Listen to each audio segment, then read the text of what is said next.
गट ब मुख्य परीक्षेचा मेरिट दरवर्षी का वाढत चाललेला आहे?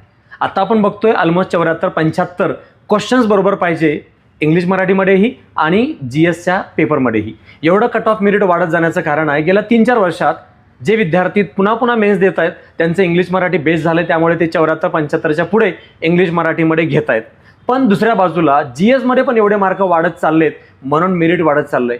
GSमध्ये मार्क का वाढत चाललेत किंवा मेरिट एवढा जास्त का येतोय, तर त्याचं कारण आहे गट ब आणि क च्या परीक्षेला, मुख्य परीक्षेला आणि पूर्व परीक्षेला सेम सिलेबस आहे आणि सेम सिलेबस असल्यामुळे विद्यार्थी मेन्सला जे अभ्यास करतो त्याचा उपयोग करून घेतो प्रीला, आणि प्रीला अभ्यास केलेला असतो त्यामुळे त्याला अजून रिपीट रिव्हिजन पेपर एवढा अभ्यास केल्यामुळे मेन्सलाही GSचा मार्क स्कोर मॅक्झिमम वाढताना दिसतो. आणि म्हणून तुम्हाला सांगायचं आहे पुढचे 4-5 महिने मग तुम्ही येणारी गट ब ची पूर्व देत असाल किंवा आत्ताच्या मुख्य परीक्षेची तयारी करत असाल तरीसुद्धा तुम्हाला पुढचे 2.5 महिने म्हणजेच मार्च एंडिंगपर्यंतच्या कालावधीमध्ये मॅक्झिमम GSचा अभ्यास करणं खूप जरुरी आहे, कारण याचा फायदा येणाऱ्या पूर्वला पण होतो आणि मुख्य परीक्षेलाही 100 क्वेश्चन 200 मार्क आहेत. त्यामुळे तुम्ही कुठलाही इंग्लिश मराठीचा लँग्वेजचा अभ्यास करताना GSला एक्सक्यूज ठेवू शकत नाही, कारण मेन्सचा स्कोर, मेन्सचे विद्यार्थी ऑलरेडी मेन्स दिलेले आहेत त्यांचा प्रीमध्ये वाढतोय आणि पुन्हा मेन्सला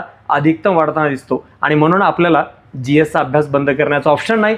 येणाऱ्या 2.5 महिन्यापर्यंत GSचा अभ्यास मॅक्झिमम चालू ठेवा, सराव करा. आयोगाच्या पेपरचा मॅक्झिमम 30पेक्षा जास्त पेपर आयोगाचे होऊन गेलेत, त्याला मॅक्झिमम प्रॅक्टिस केल्याशिवाय आपल्याला 75+ पुढे जाण्याचा GSमध्ये ऑप्शन नाही. आणि ज्यांना विन विन सिच्युएशन ठेवायचं आहे, येणारी ग्रुप बी ची मेन्स पण करायचं आहे आणि नेक्स्ट इयरची ग्रुप बी प्री पण द्यायचं आहे, तर त्यांना मात्र 2.5 महिने मेन्सचा GSचा अभ्यास हाफ टाईम आणि इंग्लिश मराठीचा हाफ टाईम अभ्यास करणं मोस्ट इम्पॉर्टंट आहे.